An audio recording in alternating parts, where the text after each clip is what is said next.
I never thought this would happen to me. You hear stories on the news, maybe from a neighbor or a friend's cousin's coworker, but you never think it's going to play out right in your own front yard. And certainly not when you're just trying to enjoy a quiet evening at home, in a house you paid for, in a neighborhood you've lived in for years. But let me tell you something. When folks get a little power and no accountability, they start thinking they can control everything. Even you. Even me. Now, I'm not just talking about some harmless busybodies peeking through the blinds and complaining about your trash bins. No, I'm talking about people who pretend to be something they're not. I'm talking about a group of men who showed up on my property with shiny badges, walkie-talkies, matching shirts, and an attitude like they were on a mission from the president himself. But here's the kicker. They weren't real cops. Not even close. They were just pretending. Fake HOA police. Can you believe that? And here's where it gets even more twisted. They tried to arrest me. In my own home. In my own driveway. Me, a sheriff. A black sheriff. And they had no idea. Not a single clue who they were messing with. But I knew exactly who they were. You see, there's a reason I'm sharing this with you today. This isn't just a story about some overzealous neighbors or a little misunderstanding. It's a warning. It's a reminder that no matter your age, no matter how peaceful your life may seem, there are still people out there who will try to use fear, fake authority, and intimidation to push you around, especially if they think you won't fight back. In this video, I want to tell you everything, the whole story, because if it can happen to me, it can happen to anyone. I want to talk about how this situation unfolded, how I handled it, and why it changed the way I look at neighborhood associations forever. I want you to know your rights, your worth, and how to stand your ground when someone tries to bully you behind a fake badge. So let's begin the story. It started on a regular Tuesday. I just finished my shift and pulled into my driveway like I always do. I was looking forward to a quiet evening. Maybe catch the sunset, sip a little sweet tea on the porch, nothing fancy. But the moment I stepped out of my truck, I noticed a car I didn't recognize parked right across the street. A couple of men stepped out, mid-40s, khakis, navy polo shirts, little radios clipped to their belts. They walked straight toward me with a kind of fake confidence that made my skin crawl. "Sir, we need to speak with you about a violation," one of them said. I raised an eyebrow. Violation? Of what? They started rattling off some nonsense about the height of my mailbox and how my lawn had overgrown weeds near the curb. Said it was a breach of community code, that they'd already issued several warnings, which of course I'd never seen, and now they had to take enforcement action. Now look, I've been in law enforcement for a good while. I know how authority sounds. I know how it looks. And this was a performance. A poor one, but I didn't let on just yet. I was curious. I wanted to see just how far they were willing to go. So I asked, "And who exactly are you with?" The one on the left puffed up his chest and said, "We're with the HOA Patrol Enforcement Division." I almost laughed out loud. HOA Patrol Enforcement Division? That's not a real thing. But they sure said it like it was. And the other one even held up a laminated card with a plastic badge sticker on it. Like something you'd see in a Halloween costume pack. Now here's the thing, and I want you to remember this. These kinds of people count on you being too intimidated or confused to push back. They use big words, official-looking gear, and a tone of voice that says, "You better do what I say." But deep down, it's all smoke and mirrors. I calmly asked for their names, their supervisor's number, and which law enforcement agency they were working with. Their faces shifted real quick. One stammered, the other tried to change the subject. That's when I knew they weren't just pushing boundaries. They were crossing legal lines. But they weren't done yet. One of them stepped closer and said, "Sir, if you don't comply, we'll be forced to detain you for noncompliance." Now that's where I drew the line. I pulled out my wallet and showed them my badge. Sheriff. Real one. Not a toy. Not printed off some desktop computer. And you should have seen the look on their faces. Like someone just pulled the rug out from under their feet. "I think you two need to sit down and explain yourselves," I said. "Because pretending to be a law enforcement officer, that's a felony in this state." The tall one started backing up immediately, mumbling something about just following orders. The other tried to say it was a misunderstanding, but I wasn't having it. I called dispatch right then and there, and within 10 minutes, real deputies were on the scene. Now you might think a story ends there, but let me tell you, it doesn't. That moment was just the beginning of a series of events that opened my eyes to something deeper. Something more troubling than just a couple of guys playing dress up. Because you see, it wasn't just two random men acting alone. There was a whole system behind them, an HOA board that had been operating like its own little government, pushing people around, making rules up as they went, and targeting certain folks more than others. And that's where the real problem lies. This isn't just about my story. It's about what happens when people forget that communities are supposed to be about respect, not control. About neighbors looking out for one another, not turning into mini dictators behind a picket fence and a clipboard. And let me tell you, I started digging deeper. What I found, well, you want to hear this. Now, I don't know about you, but when something doesn't sit right in my gut, I don't let it go. I started asking questions. Not just about those two wannabe officers, but about who sent them and how long this kind of thing had been going on behind closed doors in my own neighborhood. And the more I asked, the more people started opening up. Quietly at first, just whispers, side conversations at the grocery store, a neighbor's pulling me aside when no one else was watching. But they all had a story, and they all had the same look in their eyes. Tired, frustrated, fed up. Turns out this HOA board had been playing judge, jury, and executioner for quite a while. They'd been handing out fines like Halloween candy. $500 for a mailbox that wasn't the right shade of beige, $200 for a flower bed that didn't match community aesthetics, even threats of lien placement over lawn furniture. And the worst part? It wasn't the rules that bothered folks. It was how those rules were used like weapons. Selectively. Discriminately. You want to know who they win after the most? Older folks. New families just trying to get by. And people who didn't look like the rest of the board. You catch my drift? It's ugly to say it out loud, but sometimes you have to call a thing what it is. It was targeted and it was wrong. One of my neighbors, Miss Eleanor, she's 72, lives 2 houses down, nicest woman you'll ever meet, told me they fined her because her curtains were too dark and didn't fit the uniform community appearance. Curtains. Inside her own house. Can you believe that? Another gentleman, Mr. Harris, a retired veteran, got threats of eviction over a flagpole in his yard. Not the flag, just the pole. That was the violation. So I started collecting all of it. Reports, notices, complaint letters. I had a folder thick as a phone book full of stories that all pointed to one thing. This HOA wasn't keeping the neighborhood beautiful. They were controlling it. And what made it worse was that most people didn't know they could fight back. They thought once a notice came in the mail, that was it. Pay the fine. Fix the mailbox. Trim the bush. No questions asked. But let me tell you something, and I hope you really hear me when I say this. Just because it's printed on fancy paper with a logo at the top doesn't make it law. An HOA is not above your rights. They don't get to play pretend cops, and they sure don't get to bully people into silence. I started looking into their bylaws, their election procedures, and how decisions were being made. And you know what I found? Half of the board hadn't even been properly elected. No open nominations, no ballots. No meeting minutes made available to residents. Just a group of people handing rolls to their friends like they were passing around cookies at a church picnic. And that fake HOA police unit? That was something they came up with on their own, completely unauthorized. No legal basis. Just a made-up name and a couple of guys they paid under the table to drive around looking official. I even tracked down the guy who printed their fake badges, said he thought it was for some community event, not a patrol group pretending to have arrest powers. Now here's where it gets real important, because I know a lot of you watching might be dealing with similar nonsense in your own communities. Maybe you felt trapped by a board that threatens you over garden gnomes, or fines you for having a holiday wreath up too long. Maybe you've even been too afraid to say anything because you didn't know what your rights were. Well, you're not alone, and you're not powerless. One of the first things I tell folks now is to read their HOA bylaws. Every page, no matter how boring it seems. Because those rules, that's their playbook. And if they're breaking their own procedures, that's where you can start holding them accountable. You have the right to request meeting records, financial reports, and even call for a vote to remove board members who are abusing their position. And don't let anyone tell you that because you're older, you're supposed to just stay quiet or go along to get along. No ma'am.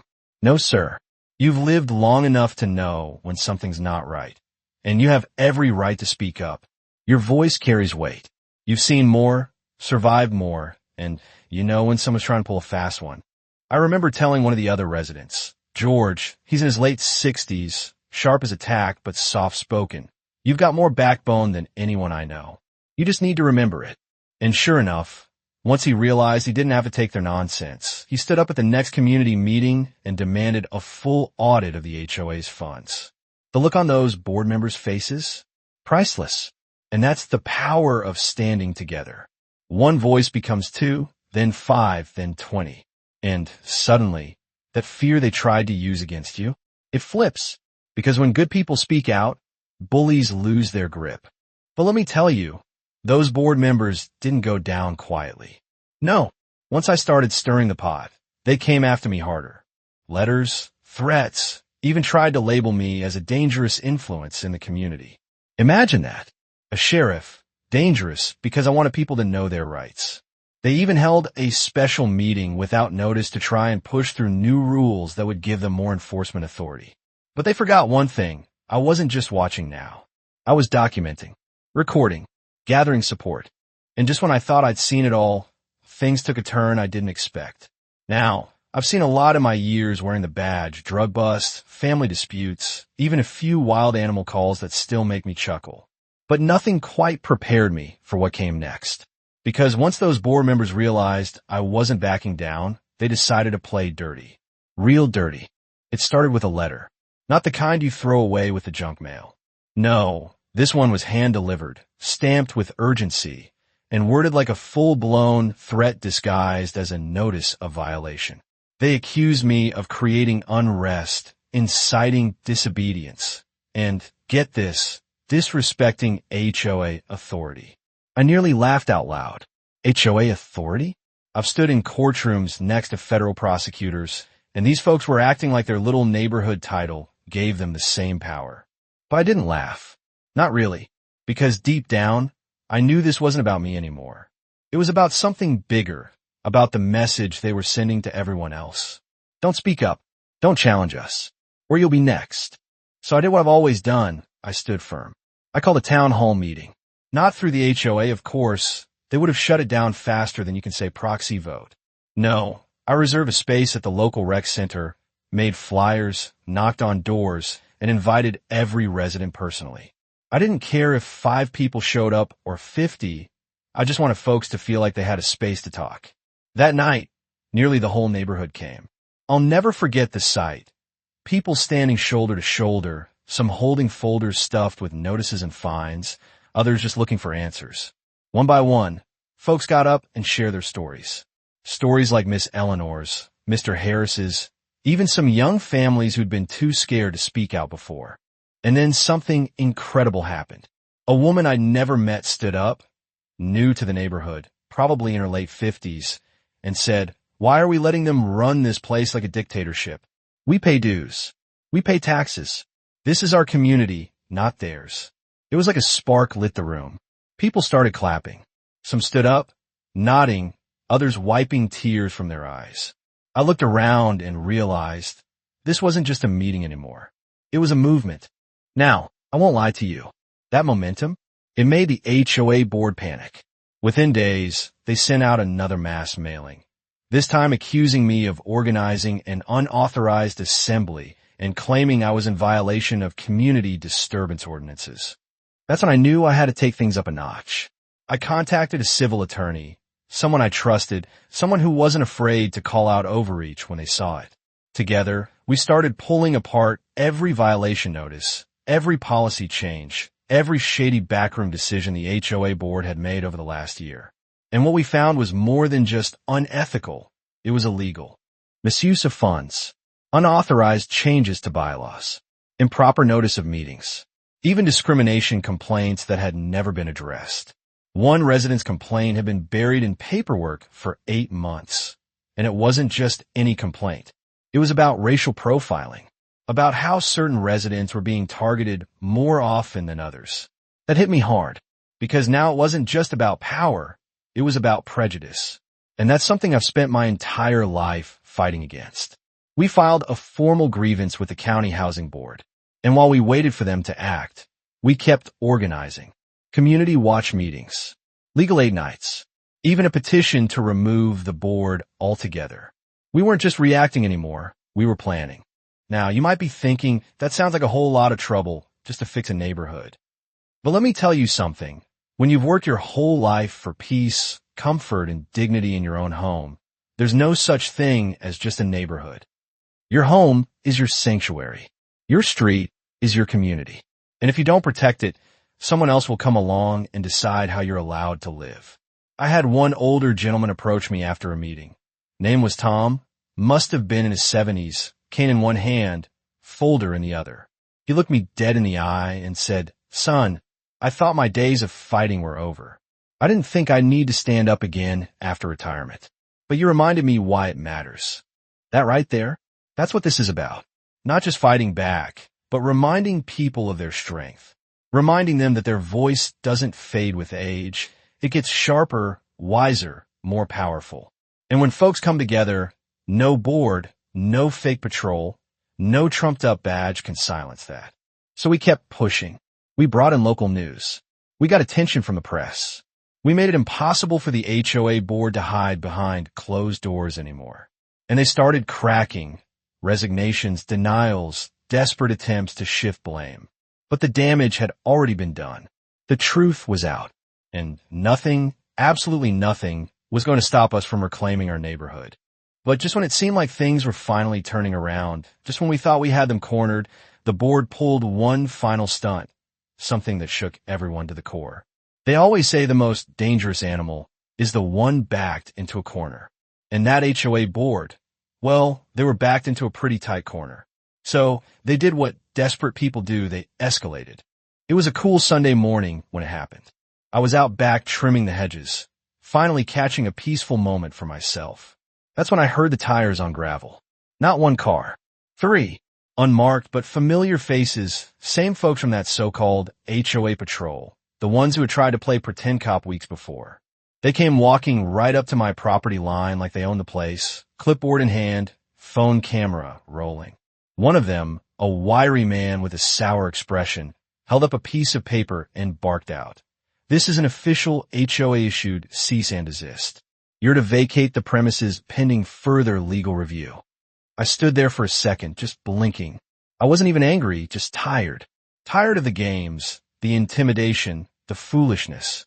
I looked at that paper, then at him, and asked calmly, "You think you can evict the county sheriff from his own home with a piece of printer paper and a bad attitude?" They weren't expecting that. He started sputtering, trying to quote something about HOA authority under community statutes. I just stepped forward, slow and steady, badge visible on my hip, and said, "You are impersonating law enforcement, trespassing on private property, and interfering with a civil investigation. I suggest you take that little clipboard and walk on home before you earn yourself a real citation." They scattered like roaches. But here's the part that really chilled me. A neighbor caught the whole thing on their door camera. And when we looked at the footage later, we saw one of those so-called patrol members whisper something as he walked away. "He's making us look weak." Weak. That's all this ever was to them. An issue of pride, of control, of not wanting to look weak in front of the very people they were supposed to serve. I realized then, this fight wasn't about me. Not really. It was about power, about fear, about people clinging to a false sense of authority because deep down, they were afraid of what it meant to treat others with fairness, respect, and dignity. It was never about community. It was about control. But they messed with the wrong man. And more importantly, they messed with a community that finally found its voice. After that incident, the county housing board acted fast. The board was suspended pending investigation. A temporary oversight committee was put in place, and criminal charges were opened against 2 of the so-called patrol members for impersonating law enforcement and unlawful harassment. The old guard was crumbling piece by piece. And let me tell you something. Watching those same folks who once walked around like kings now fumble to explain their actions in front of the county judge, that was justice. Not revenge. Not pettiness. Justice. Because no one, I don't care what badge they print off the internet, gets to bully their neighbors and call it community service. It wasn't all perfect after that. There was cleanup to do, Policies to rewrite, neighbors to reassure, trust to rebuild. But we did it together. People started showing up to meetings, not just out of fear, but out of hope. That little community garden they try to shut down, it's blooming now. Kids play outside without their parents fearing violations. And when new families move in, they're welcomed with cookies, not fines. I even got a handwritten note from Miss Eleanor one afternoon. It read, "Thank you for standing up when it was easier to sit down. Thank you for being loud when everyone else was too tired to speak." That one I keep in my desk drawer, right next to my old sheriff badge, because both remind me of something important. Your voice matters, especially when you think no one's listening. As we get older, it's easy to feel like the world is trying to push us into a corner, telling us we're too old, too soft, too out of touch to make a difference. But let me tell you something.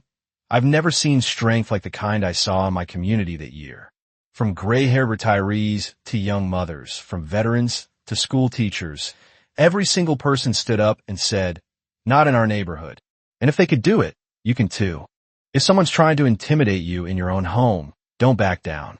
If something feels wrong, speak up. If you see a neighbor struggling, stand beside them. Because real community isn't built on control. It's built on courage, kindness, and the quiet strength of people who refuse to be pushed around. So if you've ever felt bullied by an HOA, a landlord, or anyone else try to flex fake power, know this. You're not alone, and you're not powerless. Leave a comment below and tell me, have you ever had to stand up to someone like this? Has your HOA ever crossed the line? I want to hear your story, because when we speak up together, we remind each other that our voices still matter, no matter how old we get. And if this video meant something to you, if it made you feel seen, heard, or maybe just a little stronger, go ahead and hit that like button. Share it with a friend or neighbor who might need to hear this today. And don't forget to subscribe, because we're just getting started. There's a lot more truth to uncover, and I'd be proud to have you along for the journey. Until next time, take care of yourself, take care of your neighbors, and never forget, your home is your ground, and you've got every right to stand tall on it. See you soon.